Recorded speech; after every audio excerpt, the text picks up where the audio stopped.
Hi, c'est The Only Raccoon et bienvenue dans la digestion du Big Test It sur The Sword of Ditto, Morbos Curse.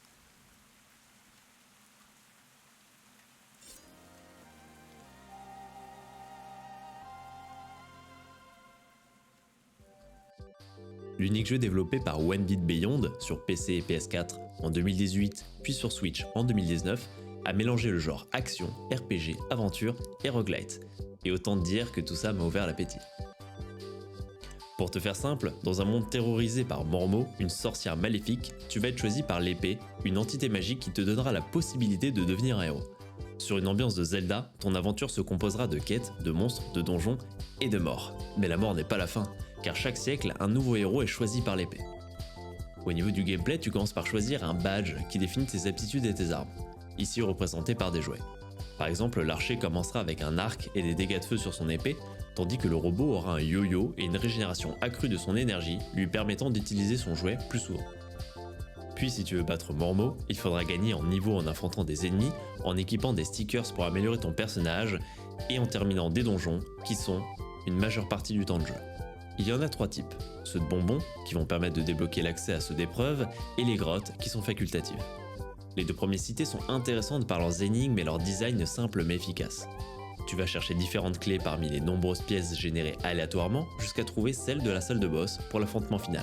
J'ai trouvé ça cool de retrouver ce plaisir que j'avais pu avoir en jouant à Zelda plus petit sur une Game Boy. Par contre, pour ce qui est des grottes, je suis un peu plus perplexe. Elles vont permettre de trouver des stickers, de l'argent ou de débloquer de nouvelles classes, cependant leur design est trop répétitif, peu challengeant et parfois long pour avoir une récompense assez décevante. J'ai donc fini par les faire à reculons. Tu es tout à fait libre de ne pas les faire, ça n'empêche pas de terminer le jeu.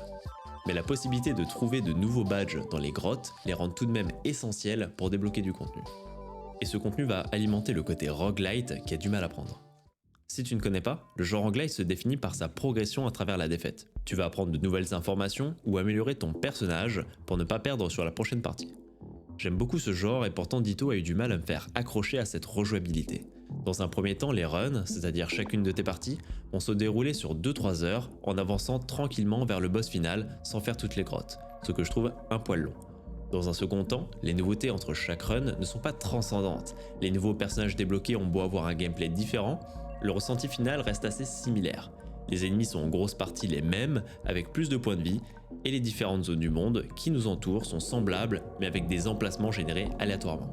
Mon envie de recommencer a diminué au fur et à mesure, si on ajoute à ça la difficulté peu présente pour les habitués du genre. Ici on a l'impression de jouer en NG+, à chaque nouvelle partie, ce qui n'est pas vraiment le but d'un roguelite à mon goût. Pour rappel, le New Game Plus est un terme utilisé lorsque l'on recommence un jeu, comme par exemple Dark Souls. La plupart du temps avec le même équipement, dans un monde similaire voire identique, mais plus difficile, ce qui a pour but de donner un second souffle, une seconde vie à ce même jeu. Mais le NG+, prend tout son sens sur une dizaine d'heures de jeu, et non pas sur 2 à 3 heures. Pour revenir sur la difficulté, j'ai choisi le mode héros qui est le plus compliqué. Cependant, la plupart des ennemis sont bien trop simples à vaincre dans leur réaction. Je tape, je roule à travers, je tape, je roule à travers, je tape, je roule à travers... Bref, la seule façon d'être puni est de se balader sans objet pour remonter les points de vie. Mais en cassant des éléments du décor, en coupant des fougères ou en réalisant des quêtes du genre « va tuer Dilimas », il est assez simple de trouver de quoi subvenir à tous tes besoins. Mais j'ai trouvé quand même agréable cet univers enfantin avec des jouets comme armes, des friandises ou encore l'humour omniprésent.